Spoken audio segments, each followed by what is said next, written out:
মাদারীপুরে অকারণে ইমাম ও মুয়াজ্জিনকে বের করে দিল বিতর্কিত এসপি এহতেশামুল। জেলায় শুরু হলো তোলপাড়।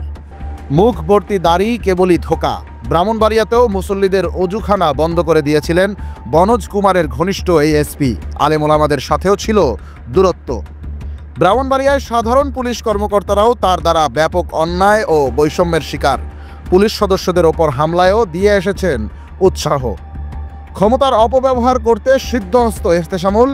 নবীনগরে আবদুল্লাহ নামের এক যুবককে 5 দিন পুলিশ হেফাজতে রেখে খুন করান, ফাঁসিয়ে দেন এসআইকে।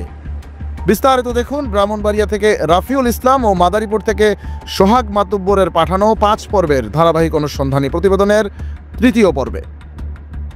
মৌলভীবাজার জেলা পিবিআই ও ব্রাহ্মণবাড়িয়া জেলা পুলিশ সুপার পদে কর্মরত থাকাকালীন জামায়াতে ইসলামীর নাম ভাঙিয়ে ক্ষমতার চরম অপব্যবহার, বেপরোয়া দুর্নীতি, অধীনস্থ পুলিশ সদস্য ও কর্মকর্তাদের সাথে একের পর এক বৈষম্যমূলক অন্যায় আচরণ, মুসল্লি ও আলেম ওলামাদের সাথে দূরত্ব সৃষ্টি করে ভণ্ড হিসাবে কুখ্যাত হয়ে ওঠেন সদ্য মাদারীপুর জেলা পুলিশ সুপার হিসাবে যোগদান করা এহতেশামুল হক। তার বিরুদ্ধে প্রধান উপদেষ্টার দপ্তর, দুদক, আইজিপি কমপ্লেইন সেল, স্বরাষ্ট্র মন্ত্রণালয় সহ অন্তত 10টি সরকারি দপ্তরে রয়েছে লিখিত অভিযোগ।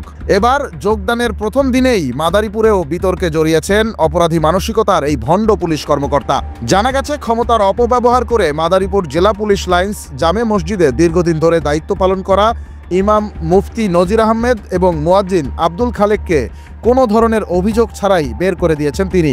নজিরবিহীন স্বেচ্ছাচারিতার এ ঘটনায় গোটা মাদারীপুর জেলায় আলেম ওলামাদের মধ্যে ক্ষোভ ও তোলপাড় শুরু হয়েছে। এ ব্যাপারে ভুক্তভোগী ওই ইমাম এবং মুয়াজ্জিনের সাথে কথা বলেছে দৈনিক অগ্রযাত্রা প্রতিদিন। তারা বলেন, জামে মসজিদে মুয়াজ্জিন নামে ছিলেন। আমি এখানে আছি 20 বছর 1 মাস 26 দিন। হঠাৎ আপনাকে বের করে দেওয়ার কারণটা কি? এসএসআরের নির্দেশে যে এরা থাকতে পারবে না, এদেরকে আর রাখবো না আমরা। কিন্তু আপনাদের বিরুদ্ধে অভিযোগ কি? আপনারা কি অপরাধ করছেন? না, আমাদের কোনো অভিযোগ নেই। সে কোনো অভিযোগ দেখাইতে পারে নাই। না দেখাই হয় না তার সাথে। তাকে আমরা চিনি না, আর আমরাও তাকে চিনি না। আপনাদের বের করে দেওয়ার আসলে কারণটা কি? আমাদেরকে কিছু জিজ্ঞাসা করে নাই, আমি কিছু জানি না। আমাকে বলছে যে এটা পর্যন্ত ডিউটি করবেন, এরপর ডিউটি করবেন না। কে জানাইছে? কে বলছে? নাম আক্কাস। এর আগে দুর্নীতিবাজ এসপি এহতেশামুল ব্রাহ্মণবাড়িয়ায় একটি ঐতিহ্যবাহী মসজিদের অজুখানা বন্ধ করে দিয়েছেন। একই সাথে সেখানকার আলেম ওলামাদেরকে তিনি তুচ্ছ-তাচ্ছিল্য করতেন বলেও অভিযোগ রয়েছে। এছাড়া ব্রাহ্মণবাড়িয়ায় জেলা পুলিশ লাইন্স স্কুলের একাধিক শিক্ষককে গায়ের জোরে সরিয়ে দেন তিনি। এমনকি অভিভাবক প্রতিনিধিদেরও করেন হয়রানি। এছাড়া 5টি থানায় ওসিদের সরিয়ে দেন কোনো অভিযোগ ছাড়াই, আর সেই 5 থানায় বসান নিজের ঘনিষ্ঠদের।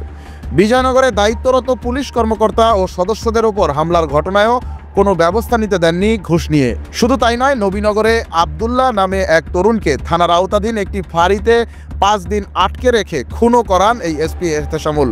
পরবর্তীতে সে ঘটনায় ফাঁসিয়ে দেন এক এসআইকে, বাঁচিয়ে দেন নিজের ঘনিষ্ঠ ওসি শাহিনকে। তবে ভণ্ড এসপি এহতেশামুলের বিরুদ্ধে এত অভিযোগ থাকলেও তিনি একবারও গণমাধ্যমের বা তদন্তের মুখোমুখি হওয়ার সাহস করেননি। তার কাছে এসব অপরাধের কোনো উত্তর নেই বলেই তিনি বরাবরই মিডিয়াকে এড়িয়ে যান। প্রশ্ন উঠেছে, এভাবে ক্ষমতা দেখিয়ে আর কতদিন টিকতে পারবেন তিনি? এসব বিষয়ে সম্প্রতি গণমাধ্যমে একাধিক প্রতিবেদনও প্রকাশিত হয়েছে।